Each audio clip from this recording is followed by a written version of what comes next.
Предупреждавам Борисов. Къщата му ще гори както тая на цар Киро. Моля ви, това е изключително, което казвате, неприемливо нито за ефир, нито за поведение, господин Василев. Народа на България трябва да се дигне като сърбския народ. Ето, това е сръбския вариант. Това е проблем на народа на България. Като заплашвате да горят къщи, това не е редно. Не, ще гори. И няма да се случи. Ще гори. Не, напротив. Вие се съмнявате. Ние не сме бояджии. От тук нататък няма да има заседание. Това също е мутренско поведение, извинете. Това не е мутренско поведение. И аз използвам. Това е борба с мутрите. Само че аз мога да я вода и по техния начин. И в същата тази престъпничка Наталия Киселова в петък сутринта под натиска... Няма, аз знам какво говоря.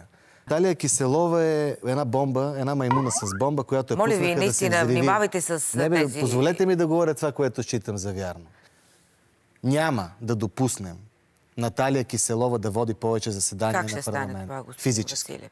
Какво ще направи? Няма да я допуснем физически. Нито няма никакъв шанс човек, който си е плюл върху... Каквото и реноме да е имала, аз не съм... Ще ви изведат квесторите, защо не може да ме изведе никой. Никакви квестори не могат да ме изведат. В сряда ще блокираме целия парламент. Кои? Ние, от МЕЧ. Да знаете. Аз знам какво говоря, как го говоря и къде го говоря. Не могат да ме спрат. Могат да ме убият, не могат да ме откажат, не могат да ме оплашат. Преминах през трънлив път, за да стигна до момент, в който мога да се боря с модела истински. А те не изчакаха моите колеги да се закълнат и ни разпаднаха групата, защото им пречим. Глупаци. Глупаци. Мече по 3 меч става втора или първа политическа сила на следващите избори. Не, видяхме последното изследване на Тренд. Тренд, няма значение. Аз слушайте, аз какво ви казвам. Защото тук ви казвах, че Меч ще бъде в парламента и вие не ми вярвахте.